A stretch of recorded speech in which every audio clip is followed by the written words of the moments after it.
Ano ang mga kinatatakutan mo sa buhay? Maligayang araw ng Sabado Kapanalig, ika-27 ngayon ng Enero. Ginugunitan natin si Santa Angela Merici na isang dalaga. Naglaan siya ng buhay para hubugin ang murang isipan ng mga bata upang maging instrumento sila sa pagbuo ng mabuting pamayanan sa hinaharap. Pasalamatan natin ng Diyos kay Santa Angela Merici at sa tulong ng kanyang panalangin, hilingin natin ang katatagan ng pananampalataya sa gitna ng mga unos at bagyong dumarating sa ating buhay. Ito po ay Sister Lines ng Daughters of St. Paul. Pakinggan na natin ang mabuting balita ngayon.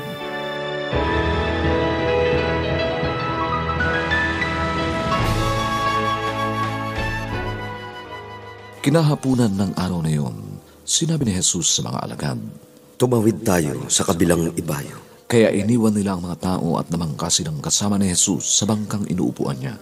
At may iba pang mga bangka na kasabay nila. At nagkaroon ng malakas na ipo-ipo. Hinampas ng mga alon ang bangka at halos lumubog na samantalang tulog siya sa kutsyon sa hulihan.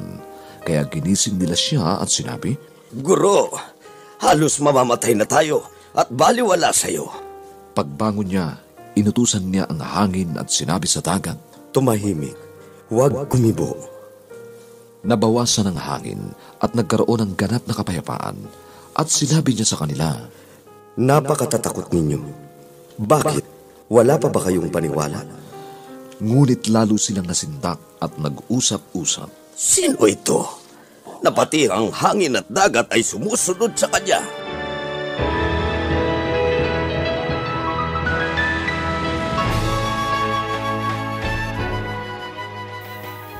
Bakit kayo natatakot? Takot magtiwala, takot magmahal, takot masaktan, takot umasa, takot magkamali, takot mamatay, at marami pang uri ng takot na maaaring totoo o kathang-isip lang. Kaakibat ng takot ang kawalan ng pag-asa, depresyon, at labis na pag-aalala. Dahil sa takot, mailap para sa atin ang kapayapaan at kapanatagan ng puso at isipan. Sa isang banda, may kabutihan din naman ng takot. Dahil sa takot, nakakaiwas tayo sa mga bagay, tao o sitwasyon na makakapagpahamak sa atin. Dahil sa takot, naaalala natin na sa lahat ng bagay, kinakailangan natin ang tulong ng Diyos. Sa Kanya lang tayo makakatagpo ng tunay na kapayapaan. Tulad ng mga alagad, lapitan natin si Jesus sa tuwing binabayo ng matinding hangin at unos ang ating buhay. Huwag nating sabihin, simple lang naman ang problema ko. Busy ang Diyos sa mas malalaking bagay. Para sa Diyos, walang malaki o maliit na problema kung buong kababaang loob na idudulog sa Kanya. Kapanalig, importante ka. Importante tayo.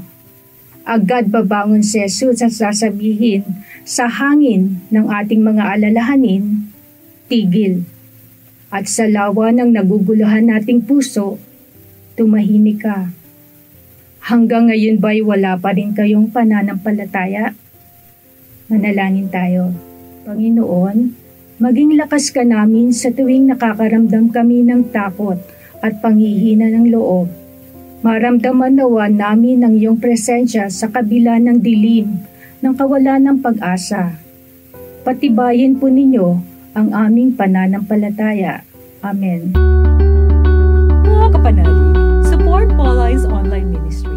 Subscribe, like, and follow us on Facebook, YouTube, Instagram, Twitter, TikTok, Spotify, Google, and Apple Podcast. Maraming salamat po. At sa lahat na nagme-message sa amin na humingi ng panalangin para sa iba't ibang intensyon. Asahan po ninyong kasama niyo kami sa pagdarasal na ipagkaloob ng Diyos ang inyong mga kahilingan. Ito po muli si Sister Lines ng Daughters of St. Paul na nagpapaalalang bagong taon 2024 ating ipagkatiwala sa mapagpalang kamay ng Panginoong Diyos nating dakila.